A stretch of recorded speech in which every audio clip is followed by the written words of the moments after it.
아가서는 곳곳에서 목가적인 배경을 보여주고 있습니다. 그러므로 에덴 동산을 연상시키고 있죠. 예를 들어 볼게요. 2장 16절 17절을 제가 메시지 버전으로 한번 읽어드리겠습니다. 나의 그이는 나의 것, 나는 그이의 것. 그이는 밤마다 정원을 거닐며 꽃들을 보고 즐거워한답니다. 새벽이 빛을 내뿜고 밤이 물러갈 때까지. 에덴에서 아담이 하와에게 당신은 내 뼈 중에 뼈요 내 살 중에 살이라고 말했던 그 말씀과 동일한 의미죠. 그리고 그 에덴 동산의 풀과 꽃, 아름다움을 함께 연상시키는 그런 장면입니다. 아가서는 이렇게 서로 다른 두 인격체가 이루는 사랑의 연합을 보여줍니다. 특별히 부부의 관계와 성관계를 아주 촘촘하게 연결해서 우리에게 보여주고 있죠. 그래서 세상에서 사랑의 관계와 이 성관계에 대한 두 가지 관점이 있습니다. 하나는 사랑을 말할 때 성관계를 배제하면 더욱 거룩해질 거라고 생각하는 그런 관점입니다. 그래서 반대로 사랑 없는 성관계를 자유롭게 갖자라는 그런 관점도 있습니다. 그런데 지금 아가서는 어떤 거냐면요, 결혼관계 안에서 결혼과 성관계가 온전히 통일체를 이룬다라고 이렇게 설명하고 있습니다. 그래서 에덴에서 하나님은 남자가 우선 혼자 있는 것이 좋지 않다고 말씀하셨잖아요. 그리고 나서 남자와 여자가 육체적, 감정적, 그리고 영적으로 서로를 사랑하며 살아가도록 창조한 것이 바로 하나님께서 가지신 디자인이었습니다. 그래서 아가서는 그걸 가장 설득력 있게 우리에게 알려주고 있는 성경이라고 볼 수 있습니다. 그런데 여기까지 내용을 보면 슬기로운 부부생활 이 정도로 볼 수 있는 내용이기도 하잖아요. 근데 그것이 왜 성경인가 했을 때 아가서의 인물로 등장하는 솔로몬과 이 술람미의 여인은 하나님과 이스라엘 그리고 그리스도와 교회의 관계의 유비이기 때문에 그렇습니다. 그래서 아가서의 중심 메시지 여러분 잊으시면 안 됩니다. 하나님을 경외하는 삶은 하나님과 사랑에 푹 빠지는 삶이다 라는 것입니다. 그리고 하나님과 사랑에 푹 빠진 삶이란 관념적인 사랑에 머무는 삶이 아니라는 거예요. 그냥 머리로만 그런 게 아니라는 것이죠. 아까 말했죠, 성관계가 없는 부부생활처럼 되면 안 되잖아요. 그렇죠? 그냥 머리로만 플라토닉 러브는 그리스도인의 삶에 존재하지 않습니다. 실질적으로 마치 성찬을 먹고 마시듯이 하나님과 실질적으로 교제하는 것이죠. 그리고 사랑 없는 성관계를 말하는 것도 아니죠. 율법적이고 그저 교회를 다녀야 되니까 억지로 하는 그런 관계도 아닙니다. 아주 사랑 가운데 정말 하나님을 예배하는 것이죠. 그래서 이렇게 아가서는 견고한 언약 안에서, 그 부부라는 언약 안에서 서로를 친밀하게 그리고 생생하게 사랑하는 관계, 사랑에 푹 빠지는 관계가 우리의 신앙이라는 것을 분명하게 알려주고 있습니다. 이제 오늘은 5장을 우리가 함께 살펴볼 텐데요, 잠깐 아가서의 전체 구조를 한번 보면서 5장을 보면 좀 더 잘 이해가 될 것 같습니다. 1장 1절로 3장 5절까지는 솔로몬과 술람미 여인의 구원 시절, 혼인 전의 구원 시절을 보여주고 있습니다. 술람미 여인이 그 모든 대화를 주도하고 있습니다. 어제 말한 것처럼 술람미 여인이 좀 자존심이 없어 보입니다. 그 여자로서 좀 뒤로 빼야 되는데 그렇지 않아요. 하지만 자존감은 하늘을 찌릅니다.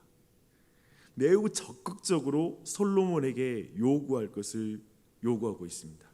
근데 제가 어제 나눈 것처럼 이런 모습은 신랑 되신 예수님께 오늘날 신부인 교회가, 그리고 우리가 매우 적극적으로 감정 표현하고 그분께 사랑을 간절히 구하고 나를 더 사랑해달라고 막 간구하는 기도 있잖아요. 그런 모든 것이 가능하다는 것, 그것이 우리에게 열려있는 것을 보여주는 거예요. 그래서 오늘도 우리가 그렇게 기도할 거잖아요. 하나님 나 좀 봐주세요. 하나님 나 좀 사랑해 주세요. 하나님 더 만나고 싶어요.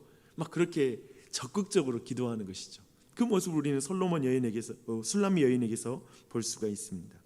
그렇게 3장 5절까지 구원 시절을 보여주고요, 6절부터 5장 1절까지는 결혼 자체에 대한 노래를 하고 있습니다.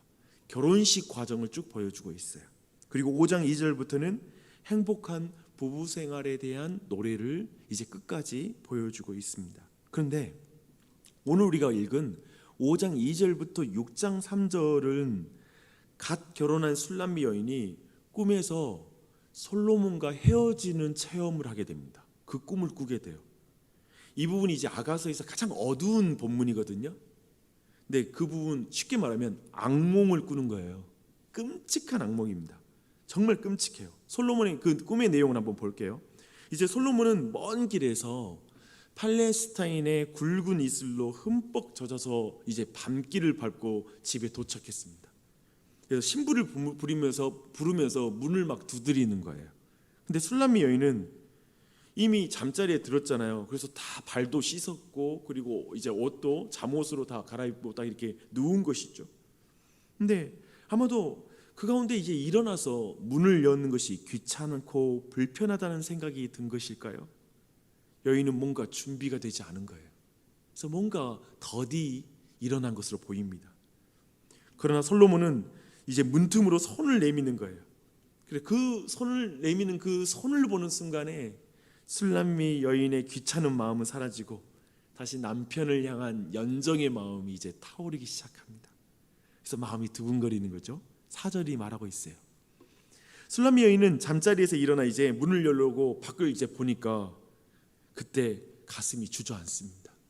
왜냐하면 솔로몬이 이미 그 자리를 떠난 후였기 때문에 그렇습니다.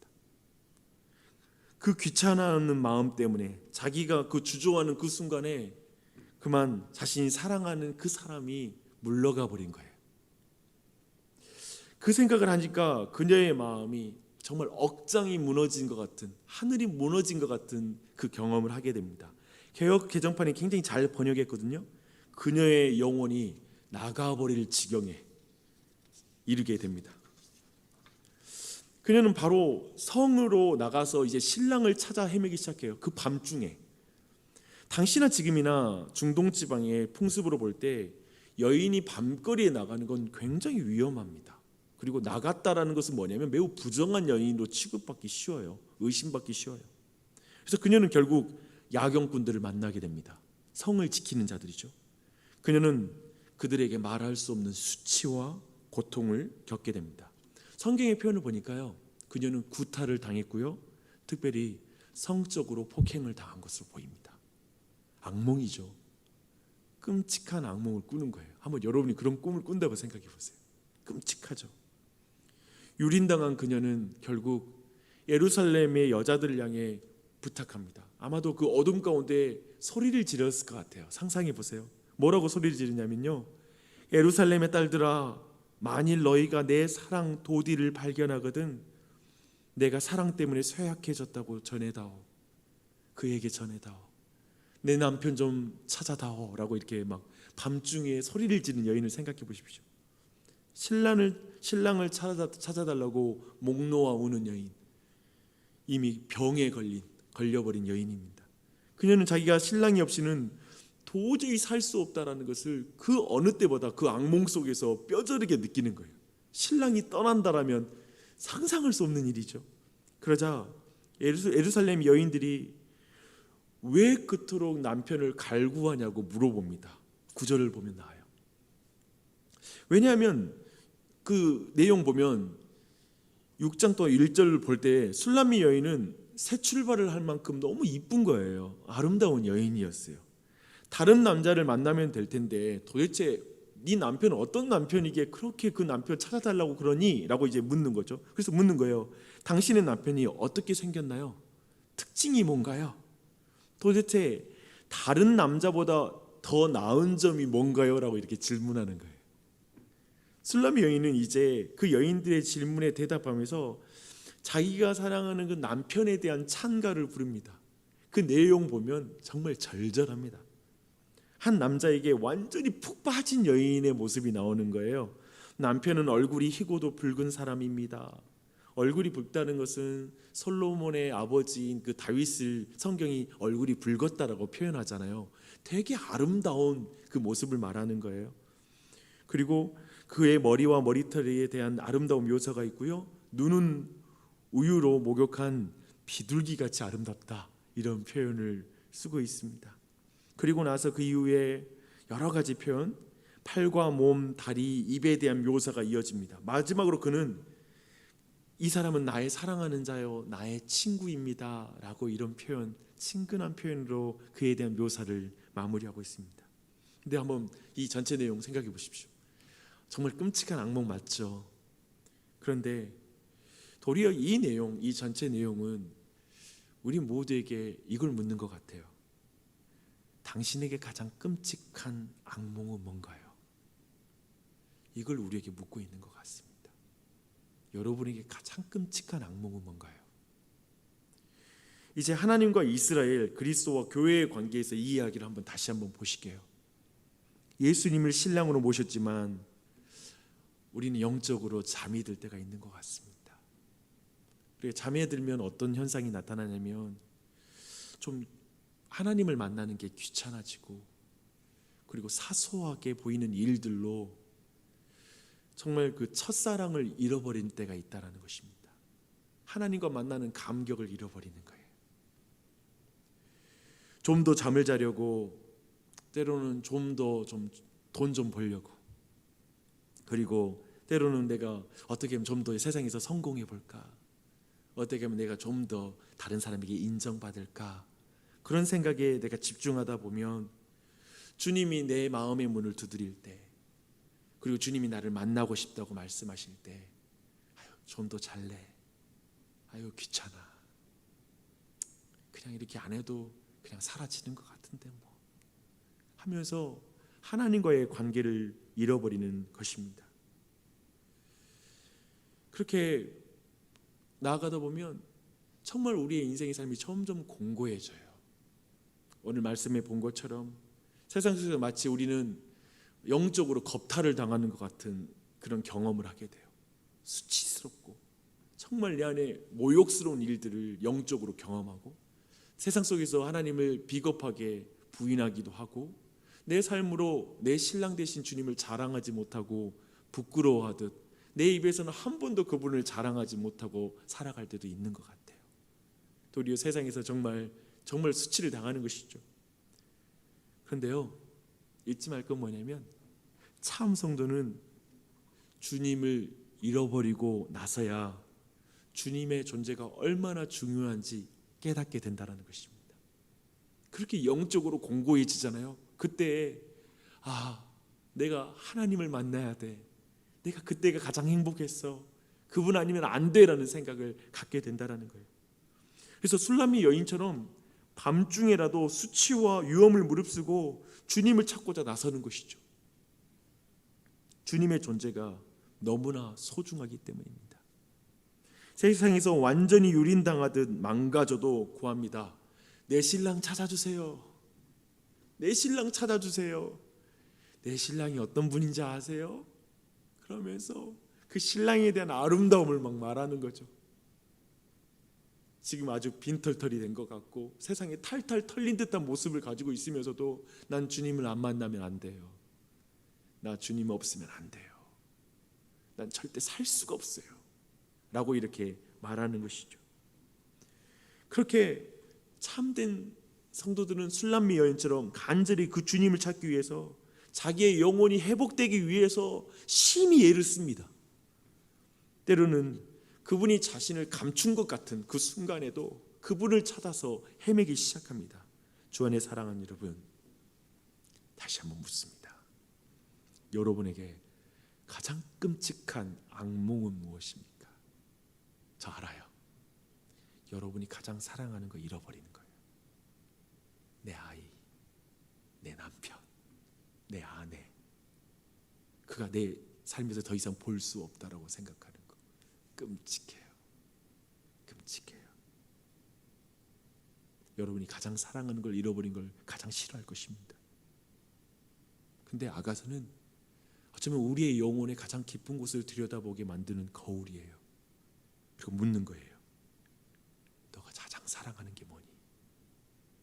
그 관계가 뭐니? 뭘 잃어버리면 넌 가장 끔찍한 악몽을 꾸는 것 같은, 생각만 해도 두려운 게 뭐니? 그리고 말합니다.